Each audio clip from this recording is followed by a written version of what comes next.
Hey guys, welcome back to the channel. Today we're going to be going over the most absurd NFL fan moments of all time. Let's get right into it. First up, Eagles fans hate Christmas. The holiday season brings out the best in everyone, except for Eagles fans.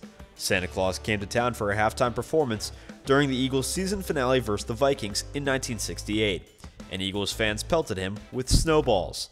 The 60s Eagles were one of the league's laughingstocks, finishing above 500 only once during the decade and finally hitting rock bottom in the 68 season, when they went 2-12.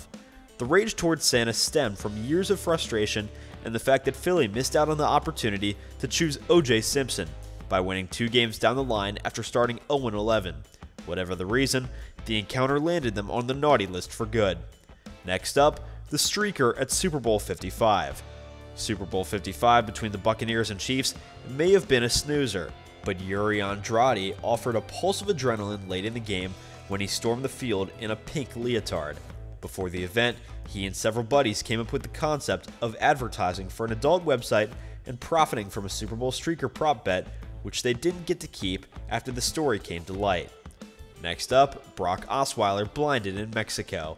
Because snow is uncommon in Mexico, supporters attending games in the country must be more inventive in how they influence the game. When he was zapped with a green laser during a Monday Night Football game against the Raiders in 2016, Texans quarterback Brock Osweiler had to learn the hard way. While the pointer was most likely manned by a Raiders fan, it's also possible that it was manned by a Texans fan, considering Osweiler was a catastrophe as soon as Houston blew the bank on him. They lost 27-20, and the incident gave him an excuse to blame his poor performance on something other than his inadequate ability. Next up, Bottlegate.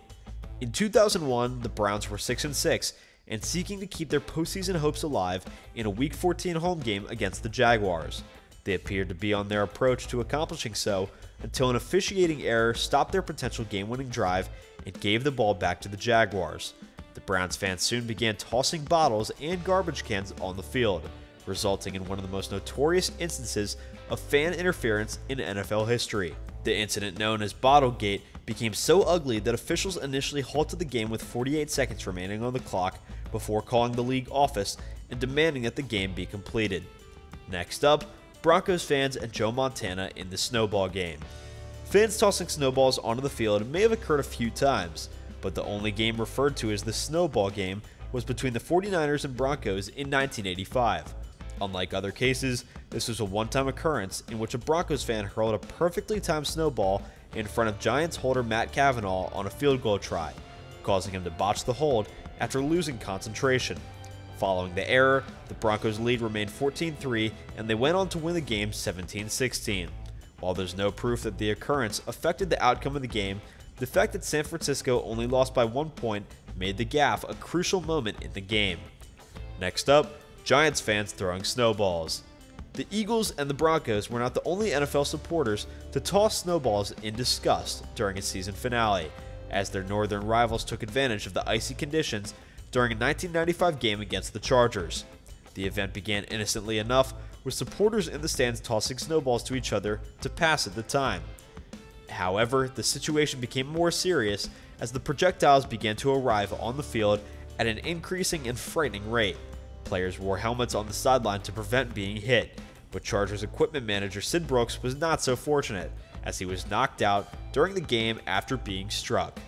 Well guys, thank you so much for tuning in to today's video. Be sure to smash that like button, subscribe to the channel, and hit that notification bell so that you never miss a video. We'll see you guys next time.